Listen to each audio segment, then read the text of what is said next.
conic surface, and every point, if we extended D and E outwards, like that, every one of these points would be outside the conic surface. So the first thing that we're going to do is we're going to connect DA and AE, and we're going to extend these points, or these lines, downward to a point on the generating circle. And we know that we can do this because in the previous proposition, as I've just said like a minute ago, we know that because it coincides at some point with the generating line moving around this circle, we know that if we extend this, it will hit the conic circle at some point. I hope that makes sense, because the generating line is always going to be from A to some point B, moving around the circle. So we're going to label BC, and then we're going to connect BC across the circle. That was a terrible one. Okay, well, whatever. Okay, so at this point we have a triangle, and all of the lines in this triangle, including DE, are in the same plane. And now we're going to pick any random point along the line DE. I'll pick this one, and we'll label it F. And this is going to be sort of a test point, because what we're trying to do is say that every point that you could pick on this line, we're going to prove that it's within the conic surface. We're going to connect the line AF, and then we're going to extend it downwards until it hits the line BC at some point G. And the reason we know that it will hit BC is because, as I explained earlier, all of these lines are within the same plane as the triangle. And I believe that's from Euclid book 10, prop 2. So now that we have this point G, we're going to think about the plane of this circle, the generating circle. We have this plane of this circle, and we have this diameter, and then we have this point G within the circle. Now, since this is the generating circle, what this represents is the boundaries of the circle represent the boundaries of the conic surface. So any point within the circle is within the conic surface. So G, we know, is within the conic surface. Now we're going to lean back on that porism from prop 1.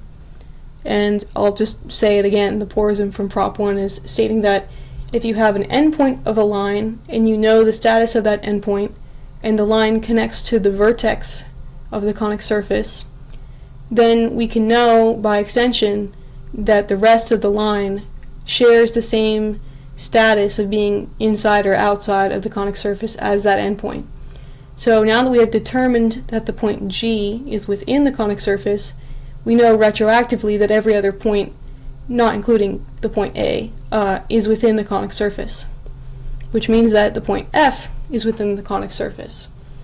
And as I said earlier, because we could have picked any point F along DE, not including D and E, that means that any point F within this line would also have been within the conic surface. So that case is proven.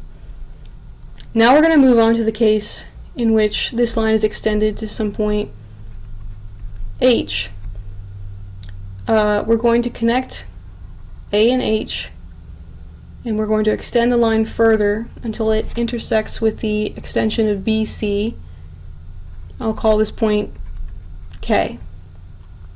What we're trying to prove is that every point past E is outside the conic surface.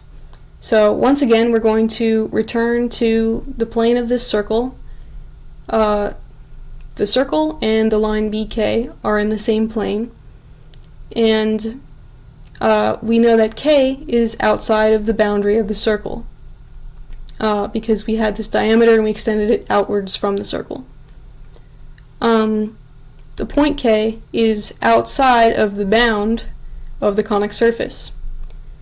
From the porism to prop 1, we know that if we know the endpoint, the status of the endpoint of a line that connects to the vertex, then we know the status of the rest of that line. So in the same fashion, we know that H is outside of the conic surface. And because we could have chosen any point H, we could have extended this line out to any point. We know that H is proven to be outside of the conic surface.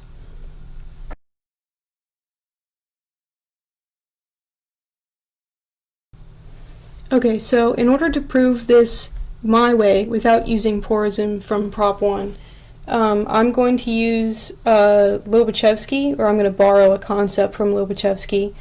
Two straight lines cannot intersect in 2 points. A style of logic that I think he would use a lot is if you have a line like DE, you couldn't ever draw a line like this, because at some point it will intersect again with this line A something, AX. This line can't ever swivel out and escape these two boundary lines, because if it did, it would have to cross one of them again, and a straight line can't cross a line twice. And because these boundary lines represent the outside of the conic surface, I would say that the inside of this line, DE, is completely within the conic surface.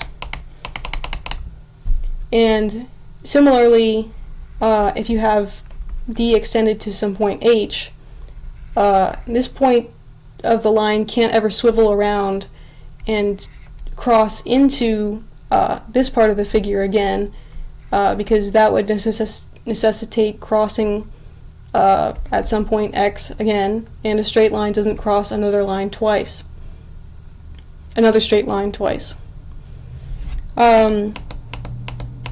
So in my opinion, this would get around the porism for Prop 1, which I think is kind of shaky. And I like it better, but I realize that Lobachevsky is way, way, way later than Apollonius. So this is just for fun. But yeah, thanks for watching, I guess.